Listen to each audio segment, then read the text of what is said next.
میں آج ختم الرسل نہ ہوتا، قصہ تنی ہی تیرے لیے ہے، تو جز نہ ہوتی میں کل نہ ہوتا۔ عظمت سیدہ کائنات بلند تر صلوات پڑھیے گا اللہ آل محمد وعجل فرج آل محمد۔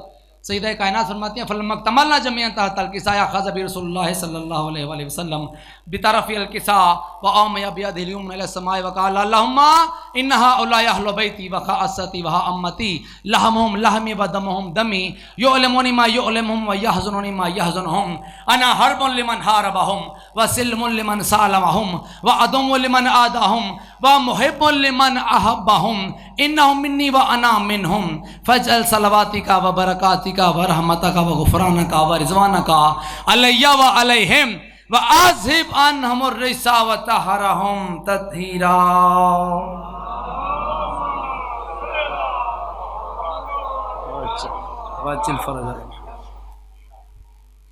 بار دیگر بلندر صلوات پڑھیے گا اللہم صلی علی محمد محمد وعجل فرج آل محمد۔ سیدہ کائنات فرماتی ہیں جب ہم 5 مکمل ہو گئے کساء کے نیچے تو میرے بابا جان نے کساء کے دونوں کنارے پکڑے اور ہاتھ اٹھائے آسمان کی طرف اور فرمایا یہ میرے اپنے، یہ میرے حامی، یہ میرے اپنے، یہ میرے حامی، انہی سے اسلام کا طلوع ہے۔ جو گوشت ان کا وہ گوشت میرا، جو خون ان کا میرا لہو ہے۔ جو ان کو دکھ دے وہ مجھ کو دکھ دے، جو ان کا دشمن میرا عدو ہے۔ جو ان سے نالا میں ان سے نالا، جو ان کو چاہے وہ نیک خو ہے۔ نبی فرماتے ہیں کریں جو ان سے صلح، انہی سے مجھے صلح کی امنگ ہوگی۔ جو ان سے جب اور جہاں لڑے گا وہ اصل میں مجھ سے جنگ ہوگی۔ یہ ہے مجھی سے، میں ہوں انہی سے، تو بھیج خالق درود ہم پر، تو اپنی رحمت و اپنی برکت کا بے بہا کر ورود ہم پر، تیرے خزانے میں جس قدر بخششیں ہیں سب بھیج جود ہم پر، اور یہی دعا ہے رہے ابد تک تیرا کرم اور جود ہم پر۔ نبی فرماتے ہیں جو ہم کو خود سا سمجھ رہے ہیں انہی کی سوچوں کو خاک رکھنا، ہمارے در پر جھکے طہارت کچھ اس طرح ہم کو پاک رکھنا۔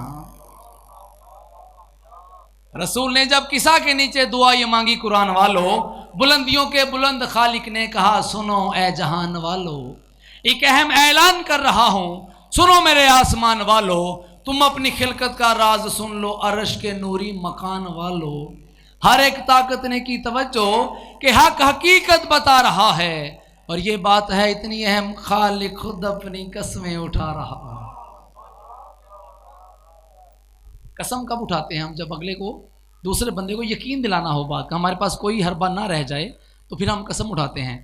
کون سی بات ہے جو پروردگار اپنی مخلوق کو بتانا چاہتا ہے اور اپنی قسمیں کھا رہا ہے؟ قال اللہ عز و جل یا ملائکتی و یا سکان سماواتی۔ خالق اکبر نے عرش اولا پہ محفل سجائی، سارے فرشتوں کو اکٹھا کیا، بزرگ و برتر خدا یہ بولا نہ آسماں کی یہ چھت سجاتا، نہ ہوتا سورج دمکنے والا، نہ چاند کو پر ضیا بناتا، رواں دما یہ فلک نہ ہوتا، کبھی نہ فرش زمین بچھاتا، نہ جاری پانی کو خلق کرتا، نہ اس میں پھر کشتیاں چلاتا۔ نبی ولی جن ملک فرشتے ہوا فضا اور چمن نہ ہوتے، میں کوئی شے بھی خلق نہ کرتا اگر میرے پنج تن نہ ہوتے۔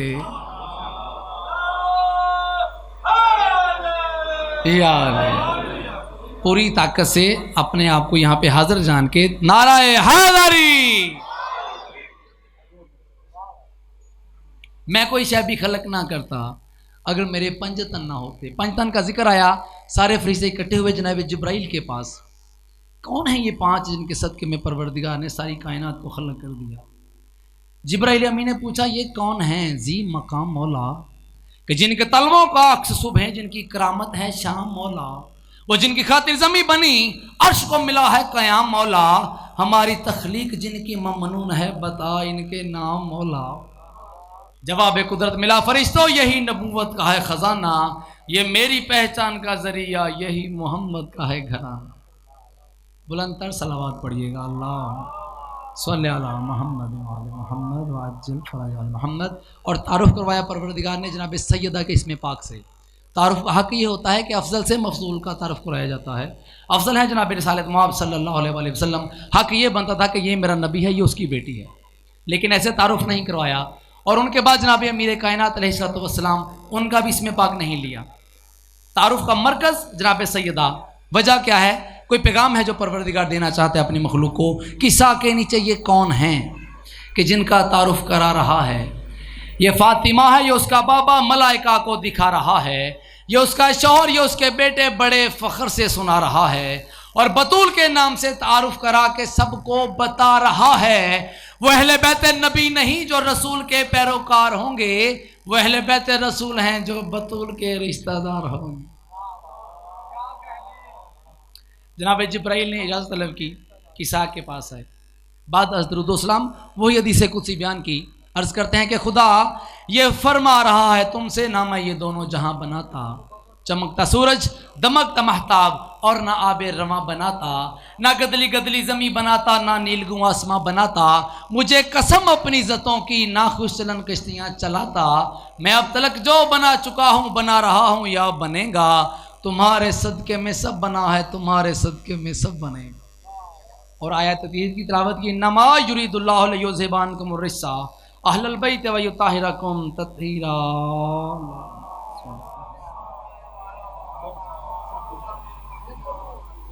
ایک منٹ، دو مسدس ہے اسی کی.